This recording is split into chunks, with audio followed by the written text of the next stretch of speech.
Is how do you get your kids to do their homework without hovering or nagging, or shall I say doing it for them?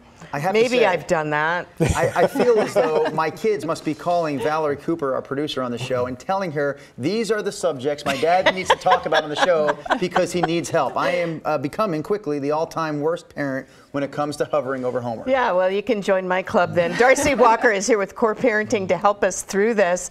So set the stage. What do we do to start with to try to make homework not such drudgery? The first thing is that we need to get over the urgency of worrying about the actual content of the homework. That should be between the teacher and the student. So, I can't do that part even. We're off to a bad start. I just thought the same thing. I just flunked your course already. But just do it. You're saying just get over it, Drew and Rod, and forget about it. Just get over it. Our job is to create a supportive environment where children can learn how to negotiate their own homework battles. It's really about them developing an identity as a learner and developing an ability to kind of before you self-manage. I'm raising my hand. Homework, yeah. But they're going to have questions about the content, right? So I have to chime in. And one of the things that we can do is be a resource to help them figure that out themselves. So rather, if they come and say, I don't know how to do this math problem, and we tell them our method of doing that math problem, that they always correct, may conflict with what their teachers say, they also lose the ability to kind of work that out for themselves. So much more efficient is, how do you find that in a book? Or how do you talk to your teacher about that? Or maybe you need to write a note to your teacher saying you don't understand the math. That's what the teachers need to know, not that we can do the math. They don't care if we can. How about having a specific area for homework? Does that really matter? Yes, it matters so much. Kids need to learn how to organize themselves, right? They need to learn how to think. Ultimately, we're trying to teach them how to do well in high school or college. If you're talking about elementary age, the work that they're doing in homework doesn't really matter that much. So if you have a choice, do you like the kitchen table or do you like their bedroom? It depends. It depends on the kid. We have to know our kid.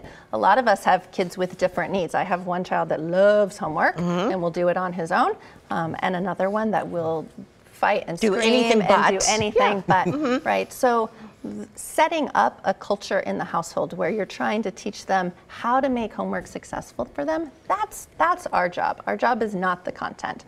So having Stop looking at me when you say that, please. Having a place that works for the child. So for one of my kids, having him close, but I also need to make sure that the family environment is quiet. So we have designated time right after school that is reading, writing, or homework. And you can actually choose what you do. Right after school, before dinner. Just get home, get it done. For us, that works. Is that what you do? Well, the longer you go in the day, the tireder they get, or the more tired they get. And it just becomes more difficult. We seem to always have something going after school. What's the problem? It's so much. And I think we also need to help them understand that the balance in their life is also important. We have soccer and gymnastics and piano and all of these things that are also happening in our kids' lives. They also need to play and rest. And so sometimes communicating with their teachers, and I often encourage my kids to write their own notes. So they'll say, I have soccer tonight and I needed a break and I couldn't get to my homework tonight. Oh, so the kids should have done that, not me. Because you've done that. Of course I've done that.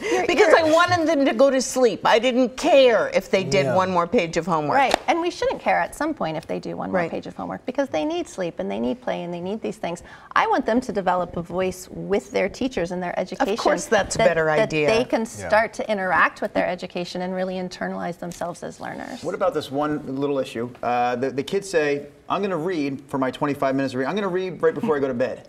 I feel like I need to step in there and go, no, you should read right now. Because I know things happen. Before they go to bed, something hits the fan, it's a bad night, and then they didn't read. So is it okay to jump in and say, no, I think it's a bad idea, why don't you read right now? Or should I just let that ride and see what happens? Sometimes when kids learn from their own mistakes, it's way more powerful. So letting the mistake happen one or two times, and then being able to point out, hey, I noticed you want to read at night, but every time that happens, it doesn't work so well. And then you lose points. This is much easier for me because I've already made all these mistakes. We're making them right now. You guys are in the middle of it. It's also hard. I know we have to get going, but I just want to say, even though I'm not doing any of these things correctly, I do love my daughter very much. Well, you love her and you're hurting her all at once, Rod. Good for you. That is parenting. Right? Yeah, Darcy Walker, great job by you again. So good. Thank you so much for having me. Parenting, we always appreciate having you on.